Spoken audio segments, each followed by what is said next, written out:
Today we're taking a look at how to remove backgrounds in your pictures using background removal tool in Adobe Photoshop.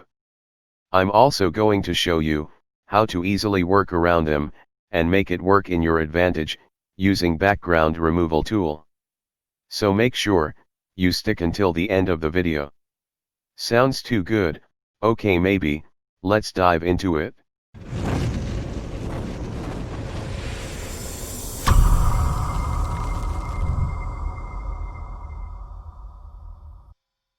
What's up guys, my name is Abid, welcome to this brand new channel, and thanks so much for joining me on this beautiful day. This video is part of a playlist on how to make money with Photoshop. I'll be releasing tutorials just like this, one every single day, so make sure you give this video a like, and get subscribed, so you don't miss any future ones. As we find job at our marketplace Fiverr, regarding photo background removal, in our last video, and for this purpose, we are using first tool, the background eraser tool, in Adobe Photoshop. So I've got a simple photo here of a shoes. Now the background eraser tool is particularly useful when you're trying to cut products, so what we're going to do, is take this photograph here, and we're going to effectively remove the white background, and then, we're going to be able to lay in a background color of our choice. To start with, we have our layer here, our background layer that is locked. We can double click on this and we'll call this shoes.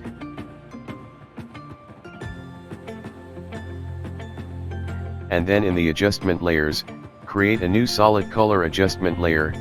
Now just select a nice bright color, it doesn't matter which color it is, as long as it's nice and bright, the bright color will show through, and it makes it much easier to see which bits we've cut out successfully. There we go. And just drag this underneath. So now, let's select our shoes layer above.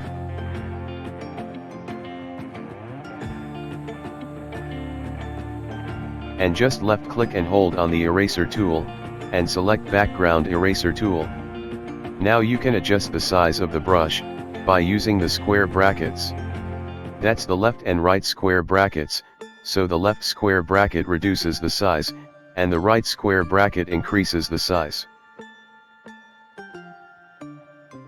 And you've got a few different settings here. We want to select the middle one, so the sampling is once, because our background is all pretty much one color, or very close to one color. When we sample this color, we want to only remove this color, and we don't want to remove any of the other color, or anything else. You can select some other options, like continuous sampling. That will continuously sample, from wherever you select. But that will cut into our photo here, and we don't want now. We just want to literally take out the background. So let's select, sampling once. Limits discontiguous, that's fine. Protect foreground color, so that box is selected the tolerance. This is one bit, that may need a little bit of experimenting. So what the tolerance is, if you have your tolerance set very low, say 5%, or 10%, it will be bit much more strict in what it cuts out, what part of the image it removes. If your tolerance is set very high, for example 50 or 60%, it will remove the background, but it may also remove parts of the image. So let me demonstrate that. So if we select our tolerance as 5, and we'll left click anywhere on the white, to sample this color, you'll see that it removes this and background shows through. But there's still quite a lot of white left that it isn't removing. In fact, it's doing a very poor job. So we need to adjust that. So again, conversely, let's go up to 60%. So we've set it a lot higher. We'll left click to sample the white background that we want to remove. And you can see that we've set it now to high. And it actually tries to remove parts of the image.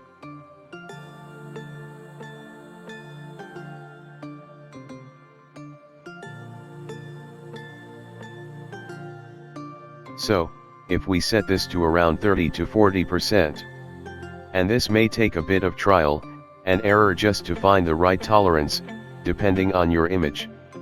But, once you get the tolerance right, you can left click on the white background, or your background color, and just drag, holding that left click down, not letting go. And you can drag over your image. And you'll see that it cuts it out very well indeed. It's more about getting in the detail around. You can zoom in as you need to, and adjust the tolerance for different parts. And you can actually spend quite a lot of time doing this. I'm just doing this very quickly, to illustrate how to use this tool. So there we go. We've done most of the work. We can now left click and hold, and select the eraser tool. And just use that, to finish off any loose ends. So the background eraser tool, is particularly good for cutting around things, very specifically. And then, we can just go and use the standard eraser tool, just to get rid of all that these are, the bits over here. Now, we can see how well we've cut this out. It's done a pretty good job. There we go. That's how we can use the background eraser tool, in Adobe Photoshop.